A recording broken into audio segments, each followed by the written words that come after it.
Many cryptozoologists believe that flying dinosaurs may still be alive on Earth. Pterodactyls, or more accurately pterosaurs, were flying reptiles that lived during the age of dinosaurs, with their reign ending approximately 66 million years ago. Since then, they have been extinct, leaving only fossil records to tell of their existence. Despite this, stories and rumors occasionally surface about living pterodactyls in remote parts of the world, including Papua New Guinea.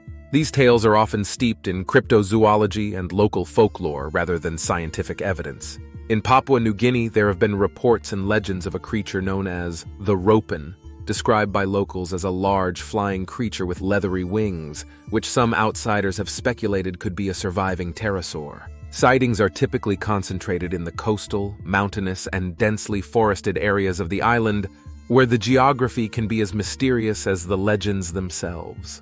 Cryptozoologists who study and search for creatures reported in folklore but not confirmed by science have taken a keen interest in these reports. They suggest that the isolated and relatively unexplored environments of Papua New Guinea could potentially harbor species that are unknown to science, including, theoretically, a relic population of pterosaurs. Pterosaurs were a diverse group of flying reptiles that lived alongside the dinosaurs during the Mesozoic era, which spanned from about 252 to 66 million years ago. They were the first vertebrates known to have evolved powered flight, and their existence covered a significant time span, from the late Triassic to the end of the Cretaceous period. Pterosaurs first appeared in the late Triassic period, with early species like Eudimorphodon.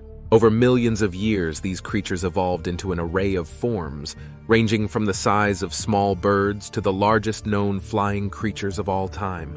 Pterosaurs thrived until the end of the Cretaceous period, when the Cretaceous-Paleogene extinction event led to their disappearance, along with all non-avian dinosaurs and many other species. This mass extinction is generally attributed to a combination of volcanic activity, climate change, and the impact of a large asteroid or comet.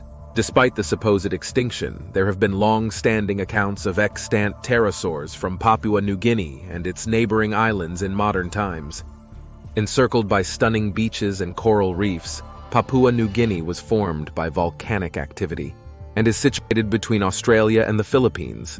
The nation is made up of a number of smaller islands, as well as the eastern portion of New Guinea, the second largest island in the world. Papua New Guinea is one of the world's most sparsely populated countries, with an estimated 8.7 million people living within its almost 180 million square mile territory. Researchers think the interior's undeveloped and immensely diversified rainforests may include a multitude of undiscovered plant and animal species in addition to several uncontacted people groups. The island of New Britain and the mainland of Papua New Guinea are separated by Umboy Island.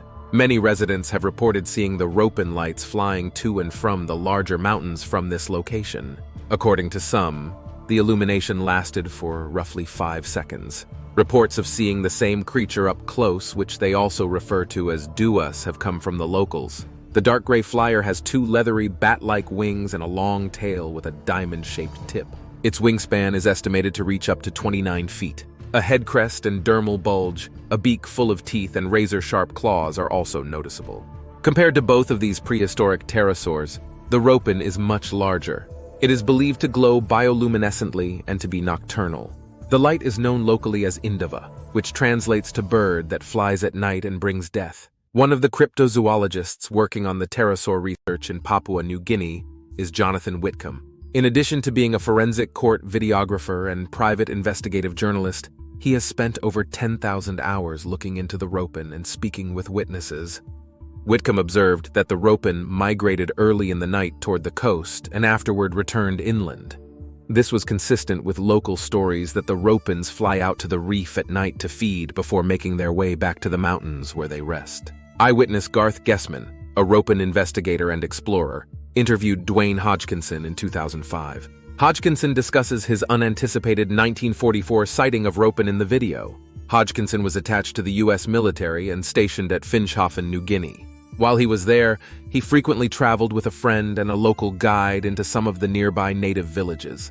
During the interview, Hodgkinson stated that on a clear day they had been strolling along a trail at around noon. The gang stumbled onto a sizable grass clearing that was roughly 2 feet tall.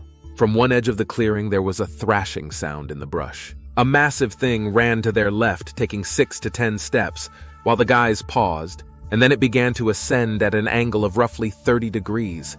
It vanished into the thick undergrowth, but it reappeared quickly and passed over the clearing, giving a clean side view of its features before vanishing from view. The wingspan measured roughly 29 feet, while the tail measured between 10 and 15 feet. Its neck was elongated, and it had a large protrusion coming from its head. According to Hodgkinson, he was too preoccupied with the head crest to pay attention to any details on the tail. Hodgkinson, a licensed flight instructor with more than 13,000 hours of flight experience, compared the bird's wingspan to his Piper tripacer. Locals told missionaries tales about the Ropen, which caught the attention of researchers like Paul Nation, Jonathan Whitcomb, and Garth Gessman. Throughout the 1990s and 2000s, these men oversaw multiple expeditions and conducted dozens of interviews. Numerous locals claimed to have seen lights in the night sky and enormous featherless birds. One of these interviews took place in 2004, when Pterosaur investigator Jonathan Whitcomb visited a village in the west-central part of Umboy Island.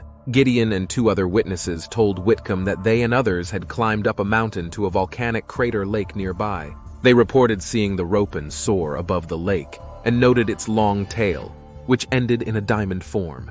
Additionally, field researchers Peter Beach and Milt Marcy oversaw an expedition to Umboy Island in 2015. Elders in the village where they stayed told tales of their earlier experiences with pterosaurs. One story described how a missionary's gun was used to shoot a pterosaur, and the meat from the animal, cooked in 3 big pots, fed the entire hamlet. Scientifically, there is extreme skepticism regarding the possibility of pterosaurs surviving into the modern era. The fossil record shows a clear extinction event at the end of the Cretaceous period, which wiped out all non-avian dinosaurs and pterosaurs. The idea of any of these creatures surviving unnoticed for 66 million years, especially a creature as large and distinctive as a pterosaur, is highly implausible to paleontologists and biologists. The environment has changed dramatically since the time of the pterosaurs, with shifts in climate, flora, and the rise of birds, which would be in direct competition with any flying reptiles. The ecosystem of today is vastly different from the one pterosaurs were adapted to, making their survival highly unlikely from an evolutionary standpoint. There are several hypotheses to explain the persistent legends of the Ropen and supposed pterosaur sightings in Papua New Guinea. The region is home to a rich diversity of wildlife, including large bats like the flying fox, which could be mistaken for something more prehistoric by those unfamiliar with the local fauna. The Ropen could be a part of cultural stories and traditional beliefs, similar to other mythical creatures around the world that serve symbolic or moral purposes within their cultures. As with many cryptids, there is always the potential for hoaxes or the enthusiastic misinterpretation of evidence by those hoping to find something extraordinary. While the idea of living pterodactyls in Papua New Guinea makes for an intriguing story, it remains a piece of modern mythology rather than a scientific reality. The sightings and stories are fascinating from a cultural and psychological perspective, reflecting the human fondness for mysteries and the unknown. However, until concrete evidence is brought forward, the scientific community maintains that pterosaurs, including the pterodactyls, have been extinct for millions of years. If you enjoyed this video, please like it and subscribe to this channel. This will allow us to make more videos.